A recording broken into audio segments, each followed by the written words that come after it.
Hola, aquí el capitán Patapal al habla. Esta tarde me he puesto de duendes por dos motivos. El primero es que, como sabéis o deberíais saber si yo fuera un poquito mejor orador, Saco de Huesos está publicando ya novelas, relatos y otras formas de narrativa ligados a lo que llamamos la fantasía y a los géneros populares en general, ligados con las aventuras, los mundos imaginarios, etcétera, que no estén vinculados necesariamente con la literatura de terror o el género fosco, que han sido hasta el momento nuestra especialidad. Como sabéis, tenemos la colección Gorgonellon, hemos sacado ya varias convocatorias de los sueños de la Gorgona y espero que en este sentido vayamos a avanzar. Así que bueno, es de justicia que dediquemos un poquito de espacio en estos videoblogs también a la fantasía pura y dura. El segundo motivo es que me apetecía hacer un vídeo un poco más zascandil. Llevamos una temporada en la que los vídeos he intentado divulgar algunos de mis escasos conocimientos y hacer unas cosas un poquito más sesudas, y hoy me apetecía hacer una reivindicación un poquito más gamberra que no os tenéis que tomar totalmente en serio porque esto va a tener un poco de butad. ¿Y a qué se debe el tema este zascandil?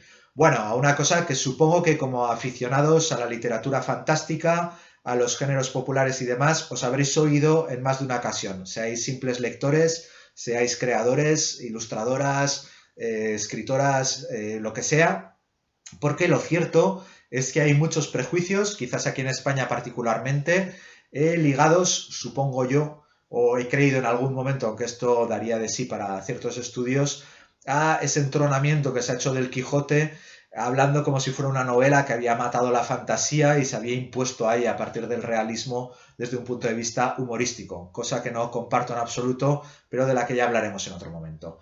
Bueno, existe ese prejuicio y seguramente tendréis muchas anécdotas. Yo me acuerdo de un colega que le decían, chico, ya que pierdes tanto tiempo leyendo, ojo al concepto, al menos lee cosas prácticas, ¿no? En plan, no pierdas el tiempo leyendo fantasía, no pierdas el tiempo leyendo ficción. Yo qué sé, píllate un manual de cómo reparar lavadoras o un libro de historia porque el tiempo hay que aprovecharlo, ¿no? Yo qué sé, ya que lees, que es una pérdida de tiempo intrínseca, al menos saca un conocimiento práctico de aquí. Lee libros de recetas de cocina. Y a mí aquello me parecía increíble, ¿no? Que te pudieran lanzar a la cara algo así. Pero incluso a otros niveles, ya donde la lectura está aceptada como algo positivo y algo que nos resulta bueno, de vez en cuando te cae la pullita, ¿no? A mí me cae con cierta frecuencia porque ya tengo mis 40 tacos y sigo empecinado en escribir pues historias de fantasmas, historias de duendes. Estoy últimamente con unas historias de duendes que estoy disfrutando muchísimo porque además las estoy escribiendo para mis chavales, que son grandes lectores ya. No os creáis que es en plan, oh, voy a escribir una cosita de duendes así ligera. No, no, mis chicos están ya leyendo 1984, Fahrenheit 451 y movidas de este calado, así que no es el tema de la fantasía es para niños.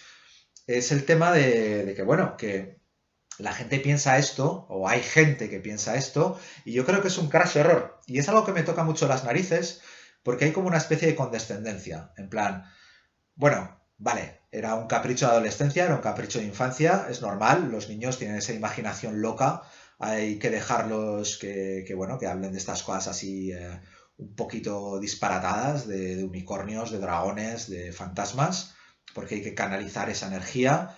Y luego en la adolescencia, pues bueno, vale, como hay un poco de fantasmagoría y erótica y tal, lo vamos a dejar pasar, un Harry Potter cuela, unas Narnias cuelan, pero luego, tío, que te has hecho adulto, colega. Escribe algo serio, ¿no? Tienes 40 tacos. Thomas Mann, ponte ahí a escribir unos Buddenbrock. Y bueno, a mí, que conste, luego ya ahondaremos en el tema. Me encanta el realismo también. Y creo que es un género narrativo que no hay que denostar, aunque le meteré caña hoy. Y lo que me toca las narices es que haya gente que piense que la fantasía per se no lo es. Y es una lástima. Entonces, el vídeo de hoy yo lo quiero dedicar a este tema.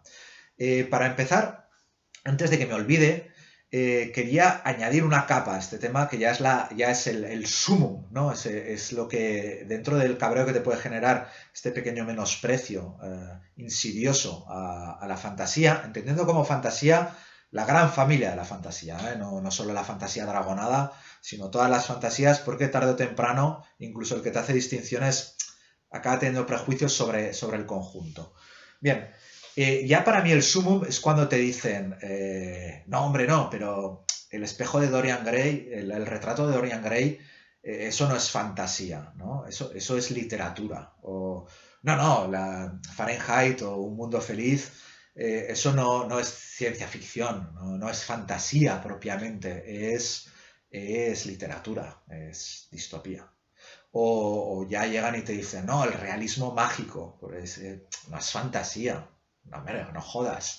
¿Y el mágico de qué viene? Y te lo dicen como en plan, bueno, visto que hay titanes ahí de la literatura como Borges, y pues no vamos a tragar con que esto sea fantástico, ¿no? Es como cuando te dicen, Edgar Allan Poe revolucionó la literatura con el relato policíaco. Vale, guay, sí, sí, los crímenes de la Rumor, cojonudo. Pero, tío, el cuervo, el entierro prematuro, yo qué sé, el Valdemar, todas esas maravillas, el corazón delator, realmente es el policiaco, o sea, no. Poe escribía fantasía, Poe también escribió fantasía, escribió sobre todo fantasía y escribió un terror que estaba muy ligado al fantástico por un sencillo motivo, porque entendió el poder que tenía como poeta, como narrador y como creador. Y para mí el tema va en esta línea y creo que el gran error lo tienen ahí. Y es esta idea de que la fantasía per se es un género menor porque tiene toda esta tramoya estrafalaria. Pero es precisamente esta tramoya estrafalaria la que le da su fuerza y la que muestra hasta qué punto es complejo. Porque vayamos a la base. La narrativa, la literatura en general, el arte en general, es simbolismo. No creo, a ver, no soy experto en arte, yo no he hecho una carrera de arte, pero cuanto más reflexiono sobre el tema, yo creo que toda creación artística pasa por un simbolismo. No existe el arte literal. El propio concepto del arte va contra la literalidad. La gente a veces, cuando va a un museo y ven los cuadros clásicos, dice, ah, joder, no, es que estos sí que son obras de arte, porque fíjate la técnica, como en plan, el arte es conseguir dibujar tan bien que antes de que hubiera cámaras de fotos, esto fuera fotorrealista. Y no tiene nada que ver. Yo creo que no tiene nada que ver, al menos. Desde mi punto de vista, la fuerza del arte es precisamente esa capacidad de con una perspectiva, con una elección, abordar ese lenguaje simbólico que consigue transmitirte algo, que consigue transmitir algo dentro. De hecho, hay gran cantidad de cuadros que han perdido su gracia frente al público porque hemos perdido los códigos. Los cuadros mitológicos, los cuadros del catolicismo más profundo, han perdido mucha parte de su significado porque precisamente ahora hemos perdido esa relación con el simbolismo que tienen. De hecho, hay, por ejemplo, la página web del Hematocrítico de Arte se dedica a revisitar estos cuadros precisamente haciéndonos reír con esa pérdida de referencias que tenemos que hacen que determinadas cosas nos resulten divertidas, ridículas o graciosas porque no tenemos los códigos o hemos perdido esa complicidad con esos códigos que representaban cosas, ¿no? El tema este de tener una virgen gigante y el santo pequeñito que le reza. Cosas así que nos pueden resultar muy chocantes y tal, y que tienen que ver precisamente con ese simbolismo. Porque, ojo, toda creación artística, desde mi punto de vista, tiene un simbolismo. Incluso la narrativa realista implica una perspectiva, implica unos códigos que el lector tiene que aceptar para entrar dentro de esa suspensión de la incredulidad. Y en ese sentido, creo que la literatura fantástica, y entiendo como literatura fantástica toda la gran familia, insisto, es la dragonada, pero es también la ciencia ficción, es la distopía, es el steampunk, es el terror, tanto en sus variantes fantásticas como incluso en las realistas, porque dentro del tema onírico, dentro del tema psicológico, dentro del tema realista puro y duro, muchas veces hay un simbolismo muy fuerte que también tiene su importancia, o como sean los géneros populares, yo qué sé, desde la space opera hasta las de vaqueros o las historias de civilizaciones perdidas o incluso Indiana Jones, que de vez en cuando se sume totalmente en el fantástico porque a pesar de toda esa tramoya realista, en realidad el propio concepto de Indiana Jones, ese arqueólogo con látigo, es fantasía pura y dura, aunque luego el Arca de la Alianza no tirara rayos, ahí como si tuviera a Zeus encerrado dentro. El propio lenguaje narrativo de Indiana Jones es fantástico. Y está bien que así sea, porque el lenguaje fantástico no es solo una cosa para niños, es precisamente lo contrario a decirse es una narrativa para niños, porque no es una narrativa acomodaticia. Sí que es verdad que la mentalidad desbordante de un niño va a sentirse muy cómoda dentro de la fantasía, precisamente por esa apertura de horizontes. Pero también para el lector adulto, la literatura fantástica, dentro de sus múltiples vertientes, tiene una gran virtud. Y es que todo el tinglado, todos los esquemas que tiene habitualmente una narrativa realista, te los cambian de entrada. Bien es cierto que hay escritores acomodaticios que se han instalado en una especie de realismo fantástico o de costumbrismo fantástico, valga la redundancia, ¿no? Son todas estas obras donde parece que Tolkien dio el marco y a partir de ahí todo es así y como es así, bueno, voy pisando un terreno cómodo y así mi lector no se pierde. Eso es un poco el contrario al género fantástico en sí, ¿no? Pero bueno, son las paradojas del universo. La idea del género fantástico es que cogen y te dicen, no, mira, tú creas que el mundo, el esquema del mundo es así. Bueno, pues ahora me vas a permitir que te presente un mundo donde el esquema es otro. Y la gracia de esto es que te saca de tu zona de confort, en general, y eso te permite vislumbrar cosas distintas. Esta potencia narrativa y simbólica es enorme y es tan grande que ha permitido cosas como, por ejemplo, el género distópico o el postapocalíptico o en general todas las prospecciones, ¿no? Toda la literatura prospectiva en la que podemos ir más allá de lo que es estrictamente real y por lo tanto podemos imaginar mundos futuros, mundos alternativos, opciones a la testaruda realidad que estamos viviendo, precisamente porque ese lenguaje narrativo va a permitir que el lector se salga de su zona habitual para plantearse las cosas desde otra perspectiva enriquecedora que le va a permitir acceder a esas otras visiones. No es casual que la utopía recurriera a una fantasía al final.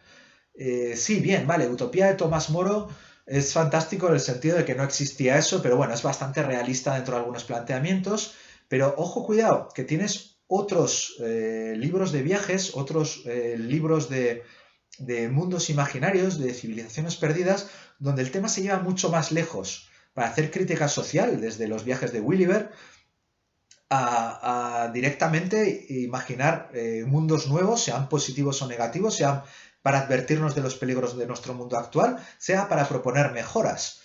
Y esa es una de las potencias que tiene la fantasía, la fantasía como género narrativo, la literatura fantástica.